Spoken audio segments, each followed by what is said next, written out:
रानी साहब केन्या के अंदर जो एक एयरपोर्ट है जो कि चाइना उस पर कंट्रोल स्टैब्लिश करना चाहता था। अडानी साहब ने केन्या का वो जो जिबूती एयरपोर्ट है, Nairobi Jomo Kenyatta international airport, उसको ओवरटेक कर लिया। दोस्तों, भारत के जो प्राइवेट सेक्टर है वो इतना बड़ा हो गया है कि अब जो अदानी ग्रुप है, it is about to take over Kenyan airport. अब ये देखें, मतलब इंडिया की एक एक कंपनी जो है वो पूरी दुनिया में किस तरह बिजनेस कर रहे हैं कि अदानी ग्रुप कीनिया की हुकूमत को $2.25 अरब से ज्यादा पैसे देगा, और वो जो जोमो केन्याता इंटरनेशनल एयरपोर्ट है वो 30 साल की लीज पे ले रहा है। दोस्तों, ये जो कर रहा है ना गौतम अदानी, ये हमें समझने की जरूरत है कि इंडिया के लिए ये सब चीजें बड़ी इंपॉर्टेंट है। क्योंकि अगर अमेरिका एक्सपैंड कर रहा है दुनिया में, तो अमेरिका की सरकार एक्सपैंड नहीं कर रही, अमेरिका की कंपनीज एक्सपैंड कर रही हैं। ये कितनी बड़ी अचीवमेंट है इंडिया के लिए?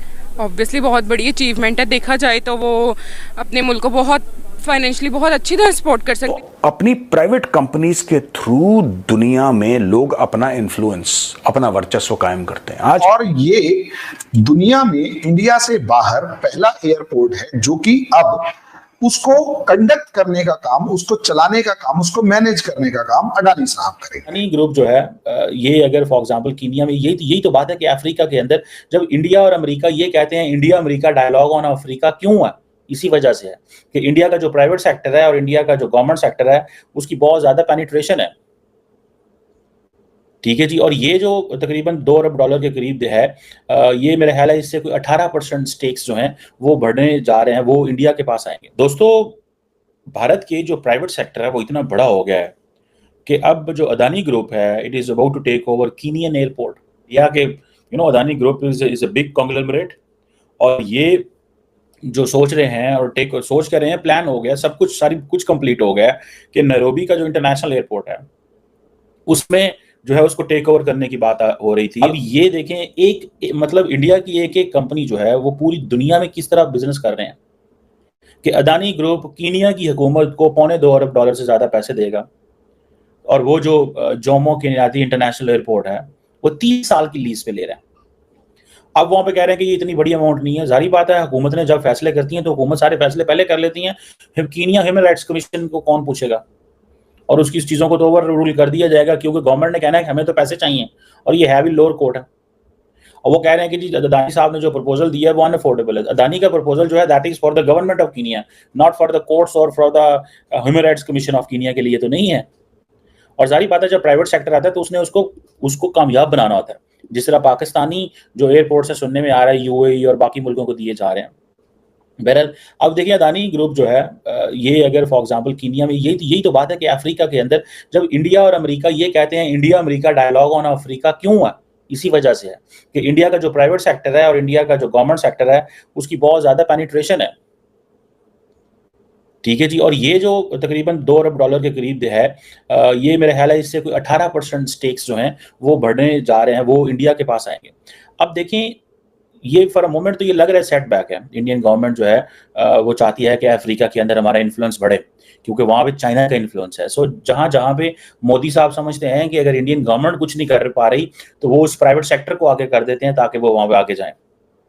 अफ्रीका, अब आपको पता है तकरीबन 55 ममालिक हैं। अफ्रीका के ऊपर तो पहले इंडिया ने एक एहसान किया कि इनको G20 का मेंबर बना दिया लास्ट ईयर, जब आपको याद होगा। अब 55 स्टेट्स हैं, G20 का फुल मेंबर बना दिया। ठीक है जी। और वो कहा जी कि आपकी जो आवाज है वो तो ग्लोबल साउथ की आवाज है, तो हम तो उसको प्रमोट करेंगे, लेकिन technically they also want to push back China. India और अफ्रीका की जो बायलैटरल ट्रेड है, कहा जा रहा है कि ये $200 बिलियन तक हो जाएगी 2030 तक। By now it is about $90 billion. So इसमें देखें कि जो इंडियन इन्वेस्टमेंट है अफ्रीका के अंदर वो तकरीबन $150 बिलियन के करीब होने जा रही है। अगले दिन आपको याद है मैंने बताया था कि चाइनीज प्रेसिडेंट जो हैं वो किस तरह को $50 अरब के करीब अफ्रीका में लगा रहे हैं, वो इंडिया के कंपटीशन में लगा रहे हैं। सो ये चीजें बड़ी सीरियस हैं। सो वाई चाइनीज प्रेसिडेंट, आप वो जिसे कहते हैं ना, चाइनीज प्रेसिडेंट क्या समझते हैं कि हमें क्यों करीब होने की जरूरत है, why we need to get closer with the, जिसे वो कहते हैं ना अफ्रीका, यही वजूहत है। अब श्रीलंका जो है उसने भी एक 20 ईयर का power purchase agreement Adani group के साथ किया हुआ है। अदानी ग्रुप बांग्लादेश को भी जो है वो पावर दे रहा है। अब श्रीलंका के अंदर फॉर एग्जांपल जो अदानी ग्रुप 20 साल की पावर परचेज देगा, वो करेगा, पावर सेक्टर में आ रहा है, वो तकरीबन $450 मिलियन की इन्वेस्टमेंट है। विंड पावर स्टेशन लगाएंगे मुख्तलिफ जगहों के अंदर, वो 500 मेगावाट की इनकी कैपेसिटी बढ़ेगी। अब क्वेश्चन ये है कि इंडिया जो है so it's getting very, so India अपने प्राइवेट सेक्टर को एज ए टूल इस्तेमाल कर रहा है, जैसे अमेरिका अपने प्राइवेट सेक्टर को टूल इस्तेमाल करता है, जैसे मेटा है, जैसे बाकी ये जो ग्रुप्स हैं, ठीक है, they are part of the private sector जो है वो।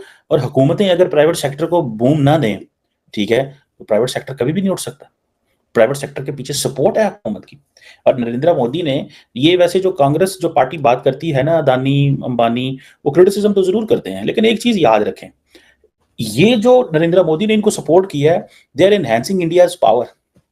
मुझे इस चीज की बड़ी अच्छे से समझ है कि इसमें प्रॉब्लम जरूर आते होंगे इंडिया वहां पे, क्योंकि एक सेक्टर को, एक कंपनी को बहुत ज्यादा पावर दे दी गई है, लेकिन आपसे उससे रिटर्न ग्लोबल इंटरेस्ट भी तो अचीव कर रहे हैं, ठीक है ना जी। अब देखें कि जो इंडिया का इन्फ्लुएंस श्रीलंका में इंफ्रास्ट्रक्चर प्रोजेक्ट में इंडिया की गवर्नमेंट का सिस्टमैटिकली इंक्रीज कर रहा है, सिर्फ और सिर्फ चाइना को काउंटर करने के लिए। सेम इज वहां पे था, ठीक है जी। आपको पता है कि जो राजापाक्सा इंटरनेशनल एयरपोर्ट है वो एम्प्टी एयरपोर्ट था अम्बरटोटा के अंदर, लेकिन वहां पे भी क्या नाम है उसको, जो चाइनीज ने इन्वेस्टमेंट की हुई थी कि $200 मिलियन की, ठीक है जी, उसमें वो सारी मामलात खराब हो गए उनके। सो अब इंडियंस जो हैं, so they are in everywhere, they are putting money, वो पैसा डाल रहे हैं भाई, टिका के डाल रहे हैं। और सुनने में आ रहा था कि अडानी साहब केन्या के अंदर जो एक एयरपोर्ट है जो कि चाइना उस पर कंट्रोल स्टैब्लिश करना चाहता था, अडानी साहब ने केन्या का वो जो जिबूती एयरपोर्ट है, नैरोबी एयरपोर्ट है, Nairobi Jomo Kenyatta international airport, उसको ओवरटेक कर लिया है। और ये दुनिया में इंडिया से बाहर पहला एयरपोर्ट है जो कि अब उसको कंडक्ट करने का काम, उसको चलाने का काम, उसको मैनेज करने का काम अडानी साहब करेंगे। अब इसका दूसरा पार्ट कि भाई अडानी साहब वहां पर इतना इन्वेस्टमेंट क्यों करेंगे, वो एयरपोर्ट कैसे चलाएंगे, क्या फायदे का सौदा है? तो देखिए आंसर है हाँ। दुनिया में अगर सबसे ज्यादा तेजी से कहीं पर पॉपुलेशन बढ़ रही है तो वो अफ्रीका है। कई कंट्रीज अफ्रीका के ऐसे हैं जहां पर अब अगर आप देखेंगे तो 20% की रेशो से वहां पर पॉपुलेशन बढ़ रही है। अब क्योंकि पॉपुलेशन वहां है तो मार्केट भी वहां है, मार्केट वहां है तो कंजम्पशन भी वहां है। जय हिंद दोस्तों। तो जैसा कि पाकिस्तानी मीडिया चर्चा कर रहा है कि पाकिस्तान की जो मीडिया है उस पर एक और जख्म लगा दिया है भारत के बिजनेसमैन अडानी ने।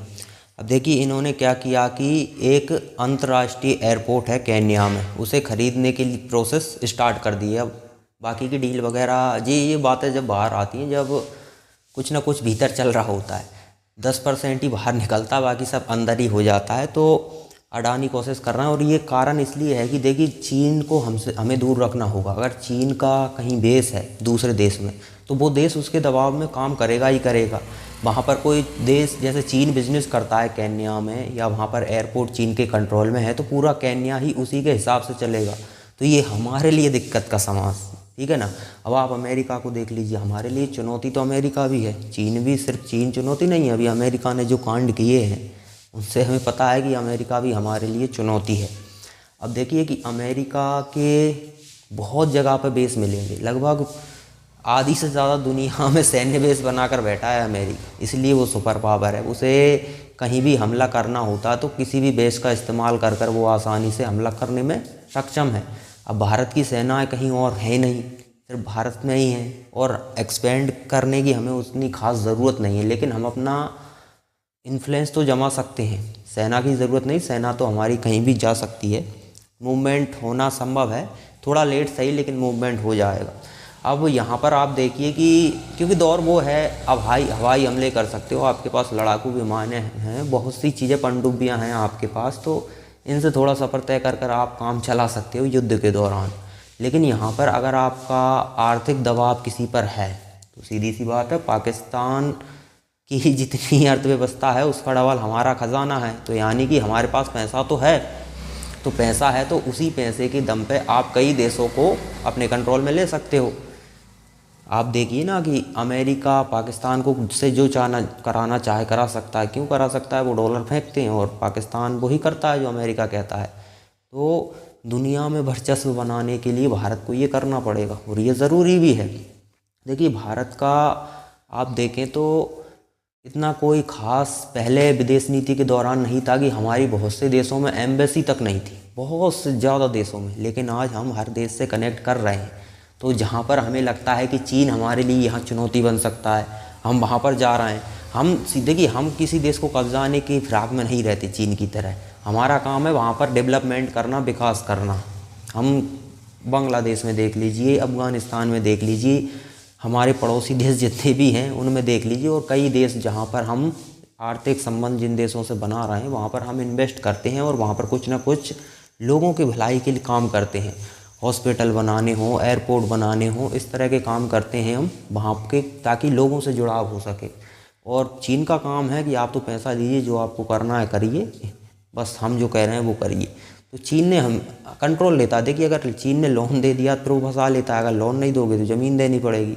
तो फिर ये छोटे देशों के लिए समस्या है, क्योंकि दुनिया की दूसरी सबसे बड़ी आर्थिक महाशक्ति है चीन। चीन से पैसा ले लिया तो कोई नहीं बचा पाएगा। तो ये बात भारत के जो राजनीतिक लोग हैं, जो देश को चला रहे हैं, कंट्रोल कर रहे हैं, उनको पता है कि चीन हमारे लिए बड़ी चुनौती है। चुनौती अमेरिका भी है, लेकिन अमेरिका से अभी हमें फ़ायदा उठाना है। क्योंकि देखिए अमेरिका को लग रहा है कि अगर भारत ताकतवर हो गया तो फिर भारत हमारी नहीं सुनेगा, और भारत हमारी नहीं सुनेगा तो फिर हमें तो भारत को पाकिस्तान की तरह कंट्रोल करना है कि हमने जो बोल दिया वही हो। तो भारत को कंट्रोल करना है तो सीधी सी बात है, यहाँ पर मोदी जी को हटाना पड़ेगा। तो वो इसलिए इस तरह की हरकतें कर रहा है। लेकिन अंदर खाने कुछ बातचीत हुई होगी अमेरिका से, क्योंकि अमेरिका को भी भारत की इस समय ज़रूरत है। और अमेरिका ये सोच रहा हो कि चीन को काउंटर वो अकेले कर सकता है, तो संभव नहीं है। भारत की उसे बहुत ज़्यादा ज़रूरत है, ये अमेरिका जानता है भली भांति।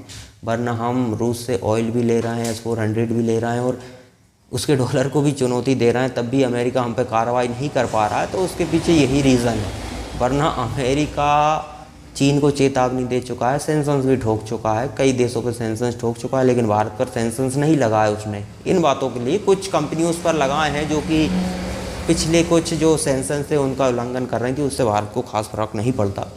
तो इस तरह के सैंक्शंस तो अमेरिका पहले लगा चुका है, छोटे मोटे, लेकिन बड़े सैंक्शंस नहीं लगाए हैं। और उसका एक ही रीज़न है कि उसे चीन को काउंटर करने के लिए भारत की उतनी ही ज़रूरत है, जैसे कि भारत को अमेरिका की जितनी ज़रूरत है ना, उसकी 10 गुना ज़्यादा अमेरिका को इस समय भारत की ज़रूरत है।